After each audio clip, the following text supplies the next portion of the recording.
Al pie del Ávila majestuoso, a 920 metros sobre el nivel del mar, en un valle de verde geografía que se abre de este a oeste, surge Caracas, la capital de Venezuela.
And now, our feature presentation.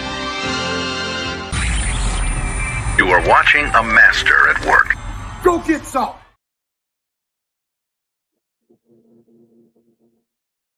What's good, everybody? My name is Rafael Chasinas Nuez, el Capitan Rafucho. How are you feeling this Friday right now? Because I know it's late, because we're going to bring the thunder and lightning on this Power Hour Friday, because we're going to review Raiders versus Patriots. Because for the nation, how you feeling?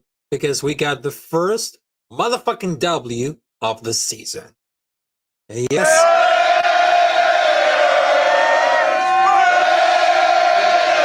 It's a beautiful victory, ladies and gentlemen.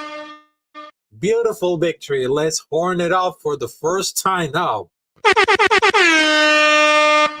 Thank you very much.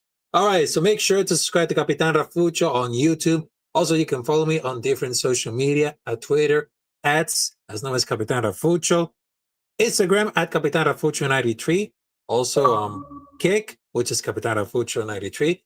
And if you wanted to make a donation, if you wanted to help to support the stream or channel or platform, you can donate at Cash App, Venmo, or PayPal.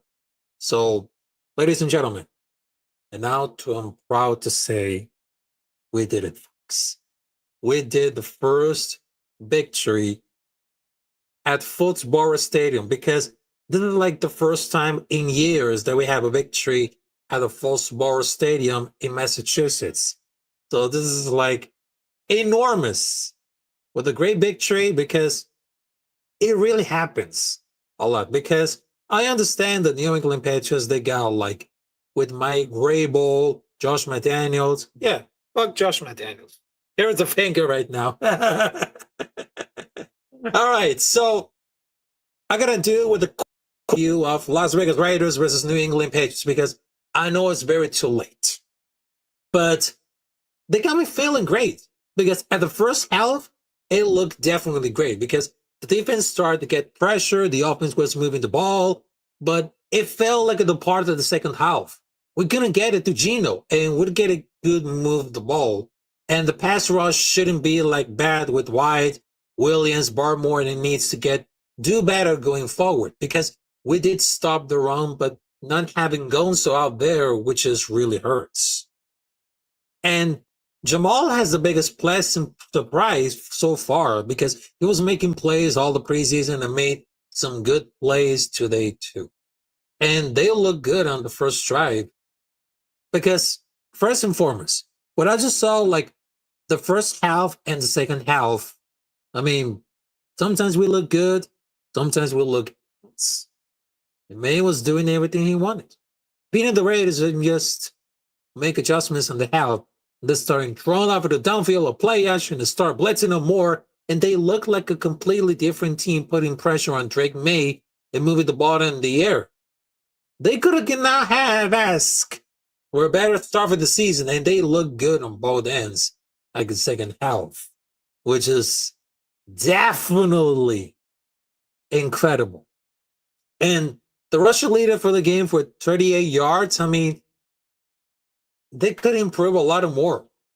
But the running game with the rookie running backs on both sides, I mean, it was destined for that way, but that was like really rough. It was definitely really rough, but you know what? It totally happens a lot because now that the fan base could understand like the struggle, and of course, when it comes to like, oh, we suck again, and then we just got the first W. I mean, they get a lot of play to defense. And I really love it. Really love it. Because the U moment on the roster, and they look miles functional the first half than most of the last year. And the play calling help. I mean, whatever happened fall apart for the second half, they need absolutely be addressed about like the defense and the secondary. Because they gotta get used to that. Keeping cool and leading the functional offense. Because check this out, folks. We actually forget about the first year of Antonio Pierce. Yeah. Antonio Pierce. When it comes to everything. But at the same way, we just improve everything. We just improved everything. Because first and foremost, the play calling was great. They need to like little adjustments. The secondary will look great, but of course the offense, the defense, they look pretty good, but we had to be really solid at all. And I was worried about like the injury of Brock Bowers. But it seems that it could be like really powerful. But at the same time, I mean, Michael Mayer looks very solid.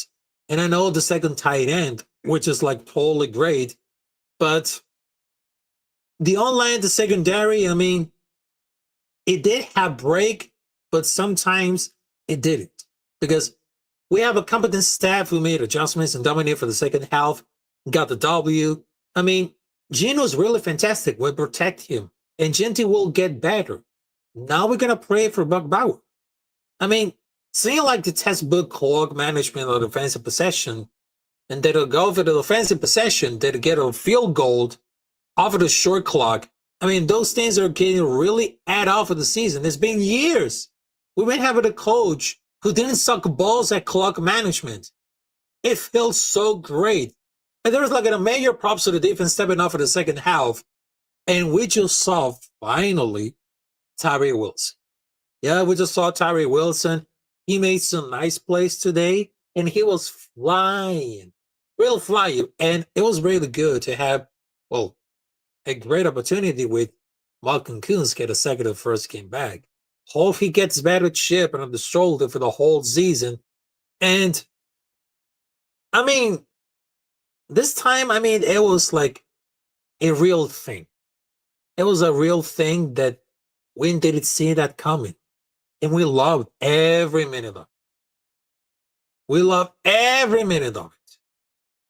And to be honest, right now, it seems that went on the run to the East Coast on the early slot, and with the dog shit weather, that was a game that we lost nearly 10 by 10 times over the past 2 years. So this is going to be like a great start to start the season. Gino and the defense ball out. Just really hope that ball was okay, and the offensive line need to improve a lot of run blocking. And Genty was getting hit by behind the line almost every fucking time he touched the ball. It was frustrating, but hopefully the line can clean it up. And I feel like if we look a lot of decent, considering the weather was not favorable, I was really excited to see like the offense in better weather condition. So that was like, man, I love to see that. I mean, and I understand there's a lot of people that say, oh, the ugly wins or back into the menu. I mean, that was like more than the less of the 2% shit. Because I don't think that you can really like ugly as much as I felt it, especially since Gino went for 360. It wasn't the prettiest, but we're in the driver's seat majority of the second half. I mean, it was like a time for a victory beer and grilling out all the beef. Because that was feel good. And for the case right now, I just see like more plays of Jacoby Myers, and the people they just wanted to like, well, they need to pay a lot, they need to pay, but he got a class act. I mean, pay this man. I mean, even after asking to be traded, dude, he came out and ball, and all the fans they just wanted the same thing: pay the man, or they're gonna riot. I mean, I understand why they wanted to stand Jacoby Myers because he was so fucking kneel. Yeah, because it doesn't. Because don't let it shit affect its game at all. They had to pay the guy. Talking about the fucking competitor. And he needs the distinction that he desires. And if they wanted to keep like a good back, keep him happy. I mean, because how is that man hasn't paid yet? Because it's not a problem. It's not a diva like Devontae Adams. He's really reliable. And the general manager of the NFL should start playing these type of athletes. He ball out today, but the way he's treating this contract situation with the most professionalism and the amazing season is the Met last year is low-key making him one of the best favorite Raiders in this generation. Not because he's rich or famous, because of the cool person he seems to like. And we should start like an online petition to that old man, which is Mark Davis, yeah, with the ball cut to get him his contract. And he will listen to us. I know he's listening to like at a capital, like some of the fans coming off there to like, let's bring Antonio Pierce as a coach. Now the fans, they just wanted to extend Jacoby Myers. Okay? So let it just happen. Let it just happen. Let it just happen. All right? Just let it happen. Let it happen right now. All right. So after that, I was talking about the review of Las Vegas Raiders versus New England Patriots. Sorry, I was late because, well, I was dealing with the family, the job, and to be honest right now, I mean, it feels really good to back on work. But right now, I had to deal with the schedule because sometimes off the work, I mean, sometimes after doing a work shift, I mean, my mind wasn't closing enough, and sometimes I need to like to breathe. Yeah, I had to breathe it all, and it's just like mind blowing, and I know this is something that I was like, okay, I just wanted to tell what is happening, but I had to face it all. I know that I had to face it all and deal with the life, deal with the job, deal with the schedule. So I know that I was doing a little bit late of the review of Las Vegas Raiders versus New England Patriots, but I'm still here. I'm still here because this is like the second episode of the brand new season of Straight Outta Nation. So don't worry about it because we got some new episodes coming up there doing for the season.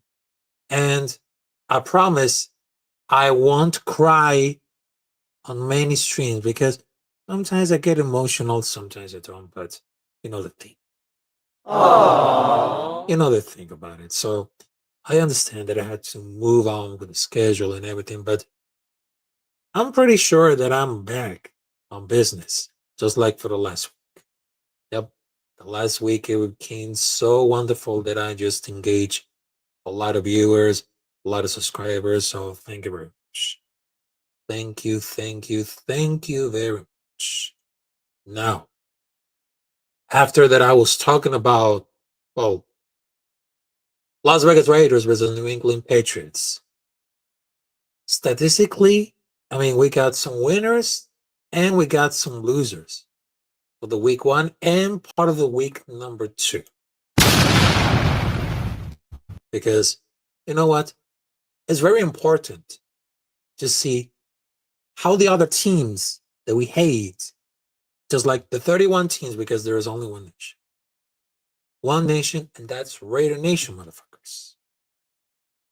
And directly, most of the week one games mean a little less than a late season game because they grew up throughout for the season. They looking bad around, but ultimately it's fine alone. It's improved throughout like the season. But many other games are divisional games, which means like more important non-divisional games. The season is short, and they have to win 10 games to make the playoffs. So most likely take like too long to get it together will sink the situation. All right, so we got the first loser coming up there. We got the first loser coming up there, and people, I know that sometimes it's not that really fun, but we got the first loser of the week, number one, which is the New York Giants. Yep, the loser of the week one, which is New York Giants. About what happened New York Giants versus Washington Commanders, because they're trying to understand the game better. Was the Giants' offensive line was that bad, or was the Commanders' defense so really good? I understand they got Jaden Daniels coming up there on their pocket, and Jaden Daniels, they just eat the whole team. Giants alive. What possibly get gone wrong? I mean, the New York Giants has pretty very bad for a long time because they've been saying like the Commanders or the Redskins, also they're pretty bad last season, and they look dominant today. So that could be the case of the Giants or line being bad and the Commanders decent or good. It's hard to know until more games are playing where the teams really stack. And if you see like a lot of difference coming up there between New York Giants versus Washington Commanders or the Redskins, all the New York Giants fans, they need a sign to say, fire Brian DeBoer and Joe Schoen. Because all the New York Giants fans, they're really sick about Joe Schoen and Brian DeBoer. Because to be honest right now, Brian DeBoer is a coordinator, not a coach. Not a coach. Because had enough years to figure it out how to assemble a coach with a decent offensive line. They couldn't protect Daniel Jones, who proved yesterday behind the coaching offensive line. He can ball it. And how well did the Giants offensive line open holes for last year offensive player of the year when he was playing for the Giants? The offensive lines are all humongous players. Look at the teams that successfully made the playoffs year in, year out. They have good offensive lines. And good offensive line coaches, or part of that means that good head coaches insist they had good blocking schemes, and the online coach teach how those linemen need to execute. If you got Russell Wilson, if you got Cam Skidable, you know there's a trouble. Because I understand that I was predicted months ago that Russell Wilson could trade it off for the New York Giants and Aaron Rodgers could make it to the Pittsburgh Steelers. I was wrong? No. I wasn't wrong. Because at this point, New York Giants need like a new coach. It's now or never. Because people are really sick about Brian DeBoer. I understand. Because I got like one content creator, which is a host of mine, co-host of mine, which is Zion saying it, is a New York Giant fan. I understand that. But they need to really focus about the coaching statement. The coaching statements. And now they have against Dallas Cowboys. So that could be like an easy one or hard one. To be honest. Yep. To be honest. Because I understand that even they got everything worse, their coaching, I mean, they really sucks. At all. So that means we got the first loser of the week one, which is New York Giants. Yep. And of course, we got the second loser of the week number one, which is the San Francisco 49ers. Yeah. Also that I hate the San Francisco 49ers. It was just like, well, they just won against Seattle Seahawks, but they lost something. They lost something. The quarterback, Brock Purdy.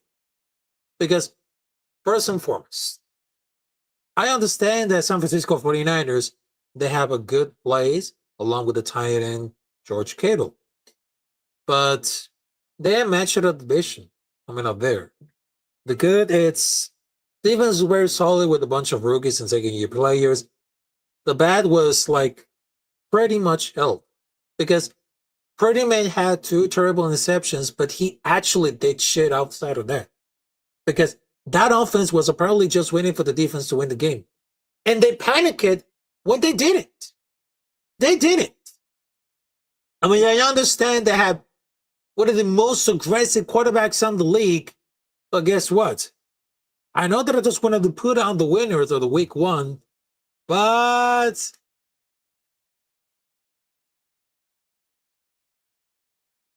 something is so really, really, really bad. Really bad. Because I just wanted to ask you, some San Francisco 49ers fan, because Brock Purdy ruled out.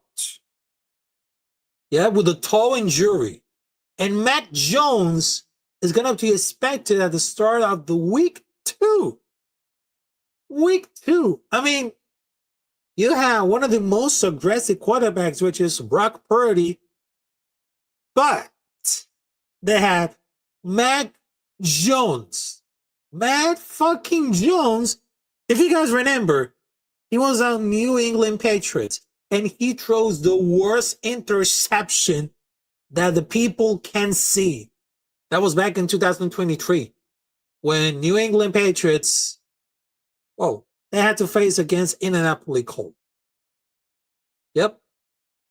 And how about Mac Jones on the side for the San Francisco 49ers? Because check this out. He couldn't handle the mental pressure. He crumbled at the first mistake, and he tried to play like the hero, did the back end on the one throw. And that mechanics will breaking it down because he was panicking, become like a complete shit show. Like you see a ball. And they just wanted to put it in. They could have lived the rest of his life. But good luck with that. Just good luck for them. Because, check this out, because I have information for Rappaport. The 49ers have now officially ruled out quarterback Brock Purdy with Mac Jones to say to make a first start. And the rumors of the 2021 NFL draft have finally come to fruition.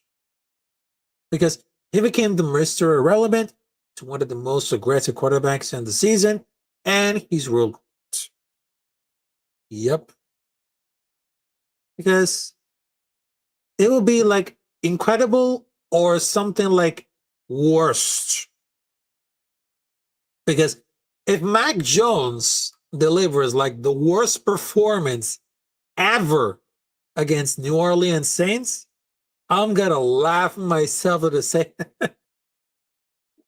you stupid. You stupid. Oh my goodness. Oh my God. Oh man.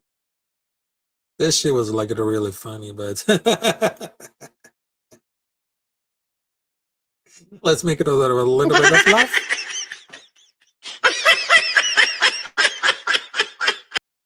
All right, so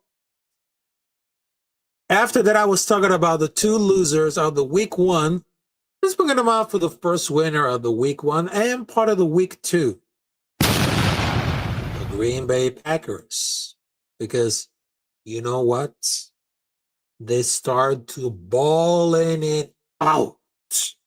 Because they had to say that Packers couldn't do it, and they're right. That was like a good call. Because if you look at the defense of the Green Bay Packers, they're absolutely legit. Because they're holding the Lions and the Commanders to less than 20 points. Both they have garbage time touchdowns. It was like more than impressive.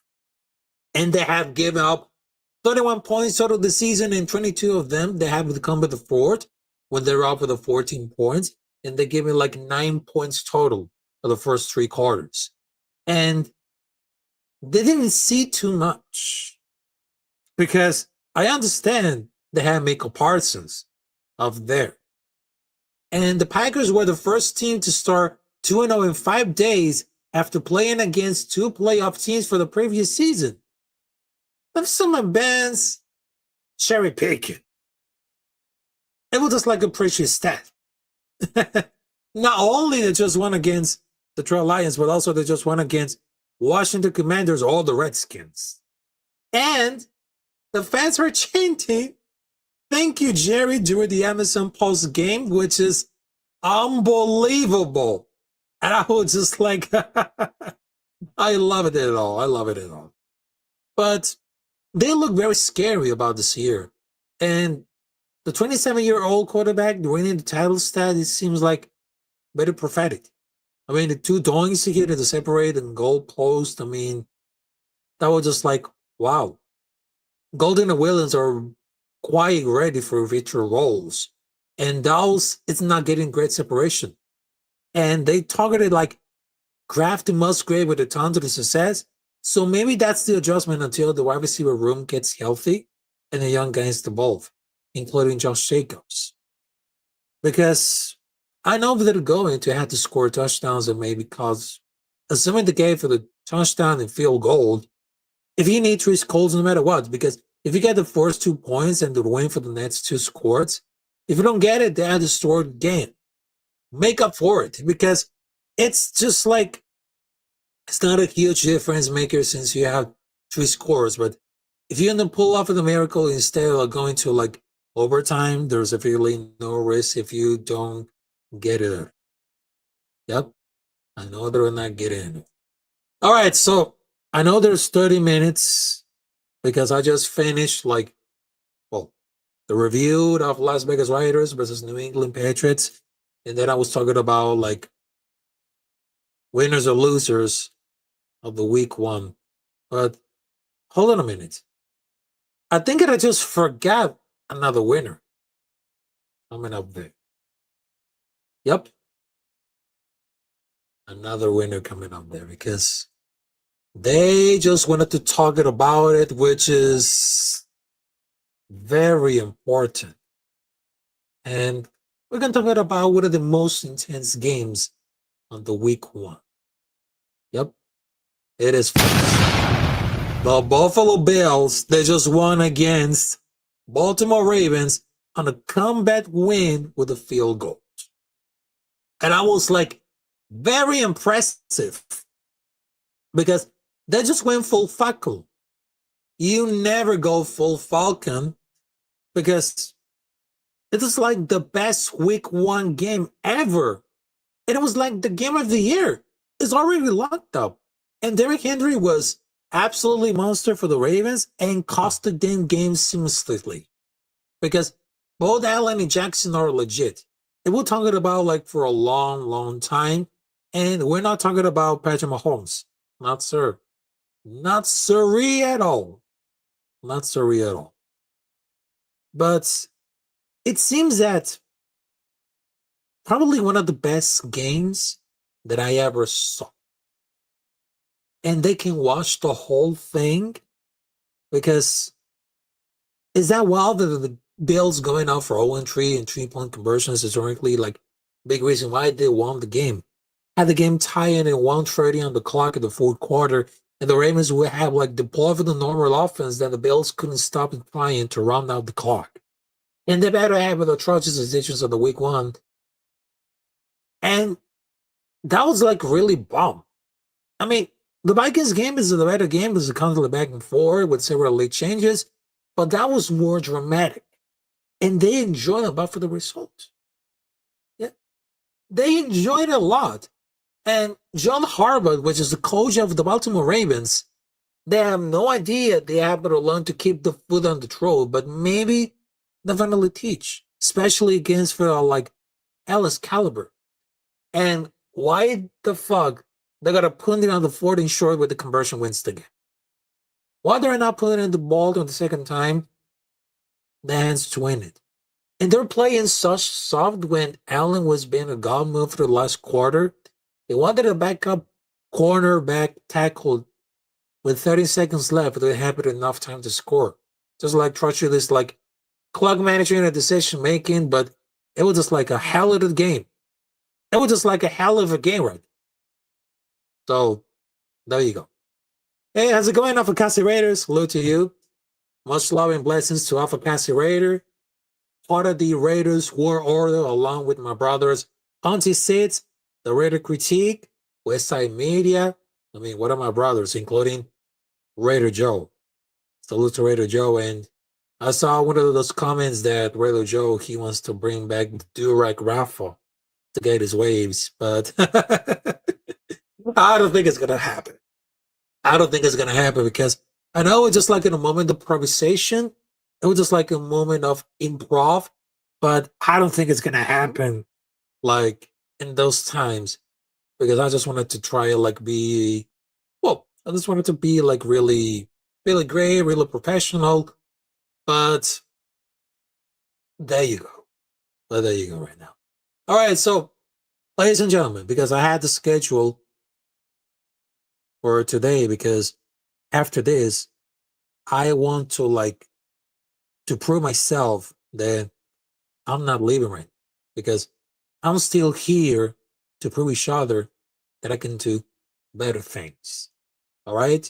So after the show, right now at 11 p.m. Eastern Time, I'm going to do with the Combat Club along with my co-host Science Center because we're going to review the UFC Paris, Nasruddin Mabu versus Caio Borralho, and part of the preview of Noche UFC and of course the event of the century. The event of the century, which is Canelo Alvarez versus Crawford in Las Vegas. And I know that one of my brothers, Raider Angelo, is going to be there.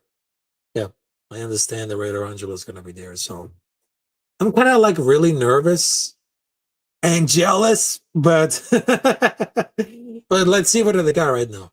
All right, so they got the schedule for those streams of my YouTube channel, Capitan Rafucho, which is going to be so much great. After Straight Outta Nation, the second episode of the brand new season, around at 11 p.m. Eastern Time, we got another episode cooking up with the Combat Club along with my co-host Simon Summit. And we got La Noche UFC on Saturday at 6 p.m. Eastern Time. On Sunday, I will provide a preview of Las Vegas Raiders versus Los Angeles Chargers in this 8 week before Monday. Because I know that on Monday, I cannot do the play-by-play because I know it's very late and I had to do with the work on Tuesday, which is not that, well, I had to move it on. So, yeah. Also, salute to my brother, Unleash Rebel Rap. Salute to you, Raiders Rebel, my brother. Hey, if you had chance, because I'm going to do a Sunday preview at the morning during the Las Vegas Raiders versus Los Angeles Chargers on Sunday morning. So you got to be there. Yep, you got to be there right now. And for those guys who live the football action with a lot of aggression, violence, so we got the schedule for the week number 2 of the NFL. So those wanted to make it out. All right, so we got the results, well, for the week number 2 and part of the week number 1. All right, so on Monday, the Minnesota Vikings won against Chicago Bears 27-24. On Tuesday, Green Bay Packers, they just won against Washington Commanders, or as known as the Redskins, 27-18. Now, at 1 p.m., they got 8 games. No, they had 9 games. I forgot the other one. Well, 9 games to be precise. The ultimate violence, and of course, a rivalry week. Because first and foremost, at 1 p.m., they have New York Giants versus Dallas Cowboys, Seattle Seahawks versus Pittsburgh Steelers, Los Angeles Rams versus Tennessee Titans, Buffalo Bills versus New York Jets, New England Patriots versus Miami Dolphins, Jacksonville Jaguars versus Cincinnati Bengals, San Francisco 49ers versus New Orleans Saints, Cleveland Browns versus Baltimore Ravens, Chicago Bears versus Detroit Lions. Also, there's 3 games at 4 p.m., which is Denver Broncos versus Indianapolis Colts, Carolina Panthers versus Arizona Cardinals, and the rivalry. The rivalry of matchup, which is kind of like a revenge for the Super Bowl. Philadelphia Eagles versus Kansas City Chiefs. And at 8:20 p.m. on Sunday, September 14, they have Minnesota Vikings versus Atlanta Falcons. And for Monday, they have 2 games, one for 7 and the other one for 10 p.m. The first one at 7 p.m., they have Tampa Bay Buccaneers versus Houston Texans. And at 10 p.m., they have Las Vegas Raiders versus Los Angeles Chargers, which is going to be a hate week, a robbery week. So I just wanted to tell you. Thank you very much. And of course, make sure to subscribe to Capitan Rafucho on YouTube. Also, you can follow me on different social media. Twitter, as known as at Capitan Rafucho. On Instagram, at Capitan Rafucho93. On Kick, at Capitan Rafucho. So you're going to make sure to subscribe to Capitan Rafucho on YouTube because it all happens a lot. And thanks for all of these subscribers. Thanks for the views. Because I'm trying to be like monetized in this channel, so don't worry about it. And if you want to help and support the stream, this platform, this channel, you can make a donation. You can make a donation using Cash App, Venmo, or PayPal. And we will see you there later at 11 p.m. with another episode of the Combat Club. Yep, along with my co-host Science Senate, because we're gonna do like a review of the UFC in Paris and the preview for the Noche UFC on San Antonio, Texas, when everything is bigger in Texas. So thank you very much. Salute to y'all, and I will see you there later for the Combat Club. And one more thing. It's all about the shoe. It's all about the shoe. Because Straight Outta Nation is not only about Raiders talk, but of course, we can talk about the 31 teams of the NFL, a little bit of college football, and of course, basketball, which is like the NBA season in October. Yes? And I just wanted to tell you. Thank you guys, and of course, Raider Nation motherfuckers, see ya.